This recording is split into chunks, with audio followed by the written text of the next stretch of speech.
Welcome to the Aspire Learning. This is the second part of the WBCS Mains Economics MCQ series. I will start with a statement.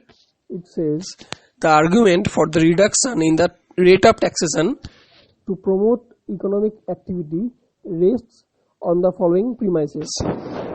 অর্থাৎ বলা হয়েছে যে tax rate যদি কমানো হয় তার ফলে ইকোনমিক অ্যাক্টিভিটি বৃদ্ধি পাবে। সপক্ষে আমাদের নিচের চারটি অপশনকে বিবেচনা করতে হবে। The first option says lower taxes increase the amount of savings. The second option says moderate taxes lead to lower prices. The third one says it promotes consumption, and the last one says it increases government's revenue. তো এখানে প্রথম অপশনটা একেবারে ঠিক আছে, কারণ যদি ট্যাক্সের রেট কমানো হয় মানুষের কাছে নগদ অর্থের পরিমাণ বৃদ্ধি পাবে, এর ফলে সেভিংসও বাড়বে। আর থার্ড অপশনটাও একই যুক্তিতে ঠিক হবে, কারণ নগদের পরিমাণ বৃদ্ধি পেলে কনজাম্পশন বৃদ্ধি পাবে। অপশন 2 আর 4 ঠিক হবে না, কারণ ট্যাক্সের পরিমাণ কমালে কখনোই গভর্নমেন্টের ইনকাম বা গভর্নমেন্টের রেভিনিউ বৃদ্ধি পায় না। আর অপশন 2টাও ঠিক হবে না, কারণ ট্যাক্স খুব লোয়ার করলে হয়তো প্রাইস কিছুটা কমতে পারে, কিন্তু মডারেট ট্যাক্সের ক্ষেত্রে প্রাইসে খুব একটা প্রভাব ফেলবে না। তাই এখানে অপশন ডি সঠিক উত্তর হবে। 1 and 2 are correct answer. Now the second question. Direct taxation is a better form of taxation because option A, it has greater tax compliance. Option B, it allows for taxation according to means. Option C, it fetches more revenue. And option D, it can be more easily collected. The correct answer here will be option B, it allows for taxation according to means. In case of direct taxes, it can be made progressive by prescribing different rates for tax for different income levels, unlike the indirect taxes where the rich and the poor have to pay the same rate of indirect tax. অর্থাৎ এখানে আমরা বলতে পারি যে direct tax better এই জন্যই, কারণ এখানে গরিব ও ধনী উভয়ের ক্ষেত্রে আমার ট্যাক্স রেট বিভিন্ন রকম সেট করা যেতে পারে, কিন্তু ইনডাইরেক্ট ট্যাক্সের ক্ষেত্রে ধনী ও গরিব, ধনী ও দরিদ্র প্রত্যেকেই সেম রেটে ট্যাক্স পে করে।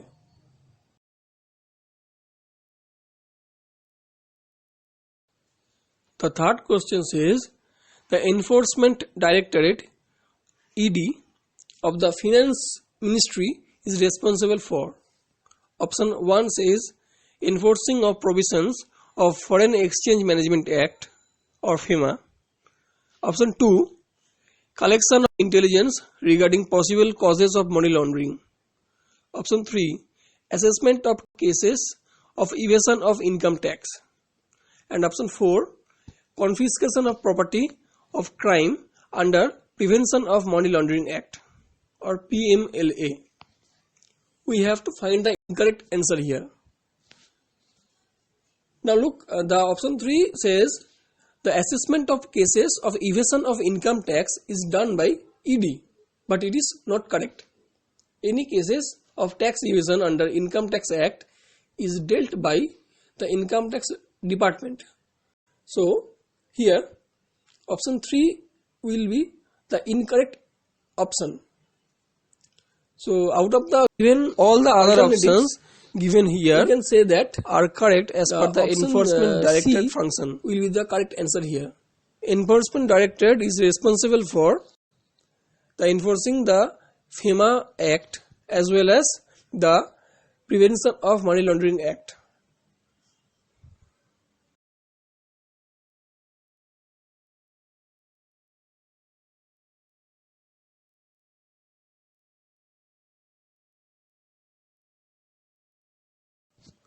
The next question says foreign direct investment or FDI in India has shown a distinct preference for, অর্থাৎ সহজ কথায় কোন ক্ষেত্রে ফরেন ডাইরেক্ট ইনভেস্টমেন্ট সবথেকে বেশি হয়েছে?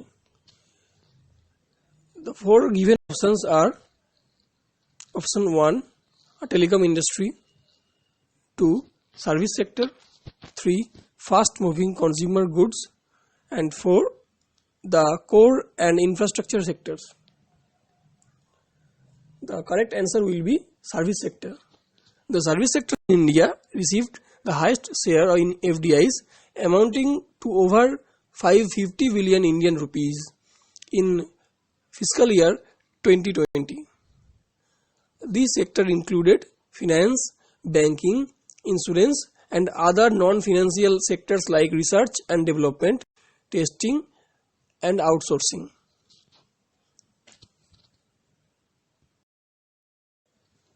The fifth question is about the Comptroller and Auditor General of India. Here we are given 3 statements. The first one says CAG is appointed by the President of India and can remove only on the ground and procedure similar to those of Supreme Court judges.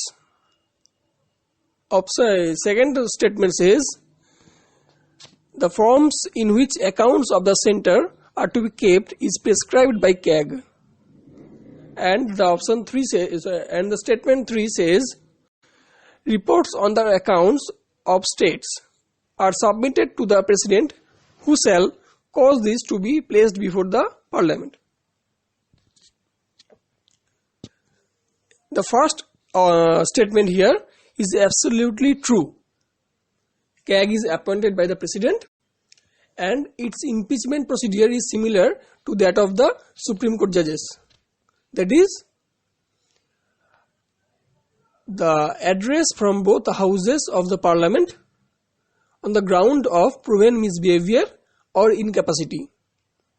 Apart from this, the CAG vacates the office on attaining the age of 65 years or 6-year term, whichever is earlier.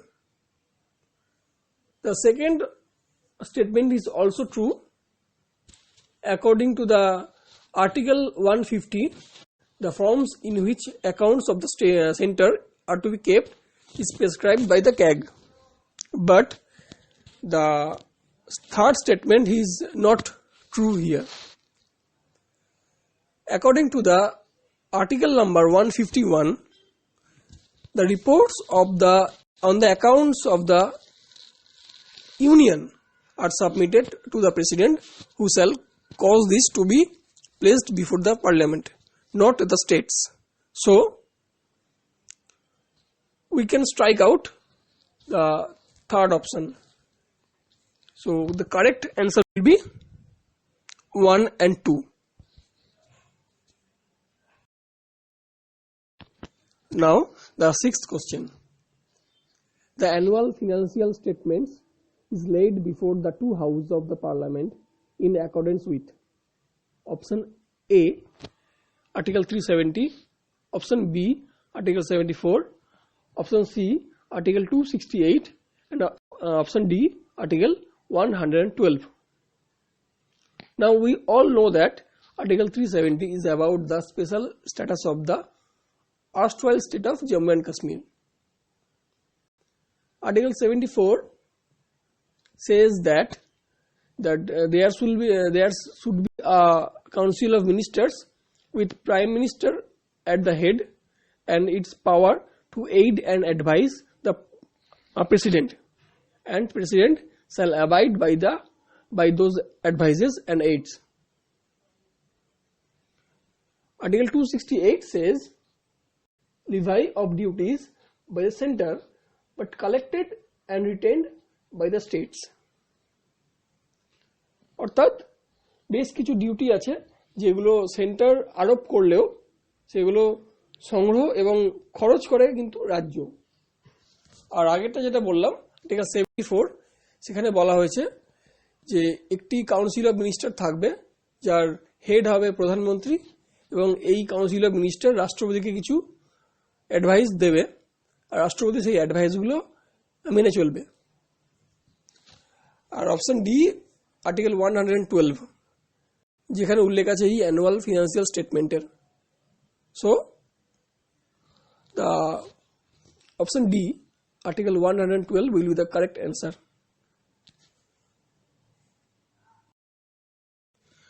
Next, question number 7. Consider the following statements about the 15th Finance Commission. First one is, it will have to suggest revenue sharing in the context of the implementation of GST.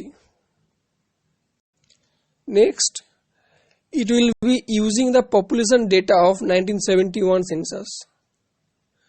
And the last one is, it is required to decide on the resources diverted for populist measures by the states. We have to choose the correct answer from the given alternatives. The Finance Commission is responsible for revenue sharing and resource allocation among the states. So, first and the third statements will be correct. But here the second statement, which says 15th Finance Commission will use the 1971 census data, is wrong, because the 15th Finance Commission will use the data of 2011 census. So, the correct answer will be option D. Next, which unit of valuation is known as papered gold? The given four options are petrodollar, special drawing rights, global depository receipt, and eurodollar. The correct answer will be option C, special drawing rights or SDR. It is also the official currency of IMF. The ninth question. Reserve Bank of India has expressed against premature capital account convertibility of the rupee. Capital account convertibility has the following implementations. We are given four statements. First, local financial assets can be freely converted into foreign financial assets at market determined prices. 2. There will be floating exchange rate. 3. Anyone can move freely from local currency to foreign currency and vice versa. And the fourth statement is, it doesn't necessarily mean zero regulation on movement of capital across borders. At first, we have to know what is capital account. Capital account is part of the balance of payments of any country. It records all transactions made between various entities of one country with various entities of the other countries. So, in simple words, capital account shows the net worth of a business at a specific point of time.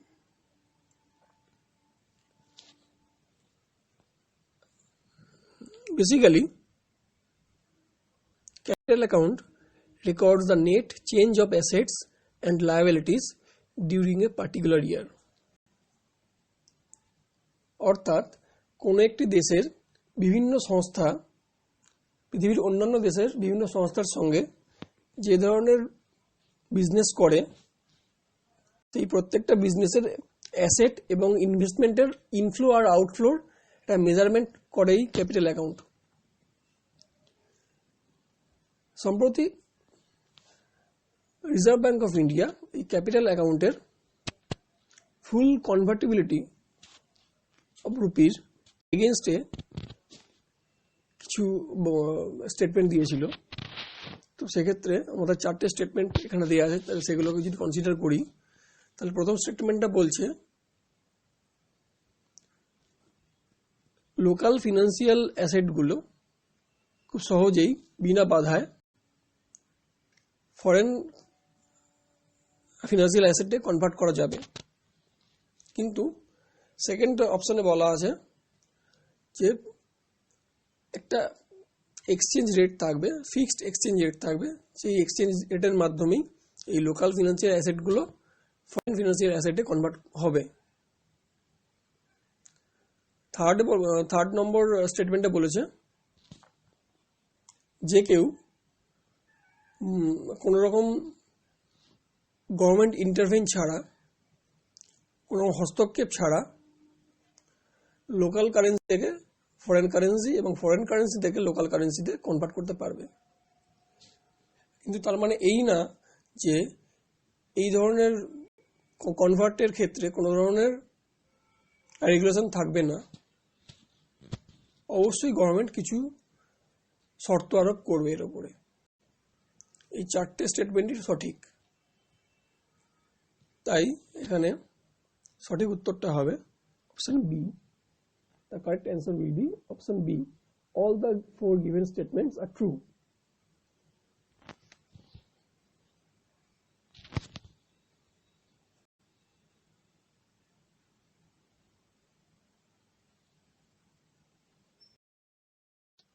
Now, the last question of this set.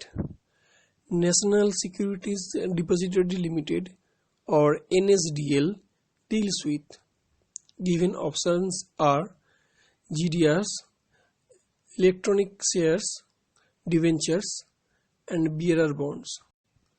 The correct answer will be option B, electronic shares.